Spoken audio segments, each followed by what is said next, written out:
பெரிய குடைச்சலாக மாறி இருக்கிறது. இந்த வணிகத்துக்குள்ள ரஷ்யா சில தளர்வுகளை ஏற்படுத்தி இருக்கிறது. இந்த தளர்வு தான் இப்ப ட்ரம்பை கவலையடைய செய்திருக்கிறது. இதுவரைக்கும் வெளிநாட்டிலிருந்து தன் நாட்டிற்கு பணியமர்த்தக்கூடிய எந்த பணியாளர்களையுமே அரசு ஒப்பந்தத்தின் வாயிலாக ரஷ்யா உள்ளே கொண்டு வந்ததே கிடையாது. ஆனால் இப்பொழுது ஒரு அறிவிப்பை ரஷ்யா வெளியிட்டு இருக்கிறது. அது என்ன அப்படின்னா, இது மிகப்பெரிய ஒரு ஒப்பந்தம். இந்தியாவிலிருந்தே முதல் கட்டமாக ஒரு 5 லட்சம் இளைஞர்கள் அங்கே மென்பொருள் பணியாளர்களாக நியமிப்பதற்கு ஒரு ஒப்பந்தம் போடப்பட்டிருக்கிறது.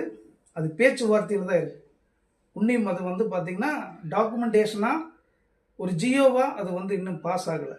ஆனால் இந்த ப்ராசஸ் எல்லாம் நடந்துட்டு இருக்குங்கிறது தெரிஞ்ச உடனேயே ரஷ்யா மேலே மிகப்பெரிய ஒரு விரோதத்திலையும் கோபத்திலையும் மிகப்பெரிய ஒரு சதி வேலையிலும் இருக்கக்கூடிய மனநிலையில் இன்னைக்கு ட்ரம்ப் இருக்கார். ட்ரம்புக்கு தூக்கமே இல்லை.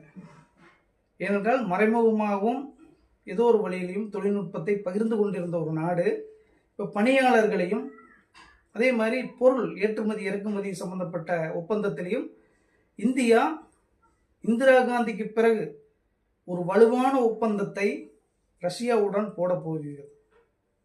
இந்தியா இணைஞ்சிருச்சுன்னா இந்தியா சார்ந்த நாடுகள் சார்பு நிலை நாடுகள் இருக்கு. இந்தோனேசியா இந்தியா சார்பு நிலை நாடு தான், மலேசியா சார்பு நிலை நாடு தான், சிங்கப்பூர் சார்பு நிலை நாடு தான். இலங்கை மட்டும் வால் மாதிரி இருந்துட்டு அங்கேயும் வாங்கி தின்னுட்டு இங்கேயும் வாங்கி தின்னுட்டு ஒரு குழப்பமான மனநிலையில் இருக்கு.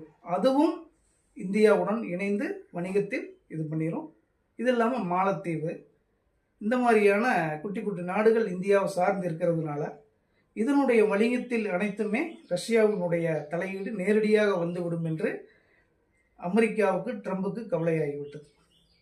இதை என்ன பண்ணலாம் அப்படிங்கிறப்போ இது நேரடியாக இதை சொல்லியெல்லாம் வம்பு கிழக்க முடியாது. இந்தியா மட்டும் கிடையாதுங்க, இன்னும் பல ஆசிய நாடுகளில்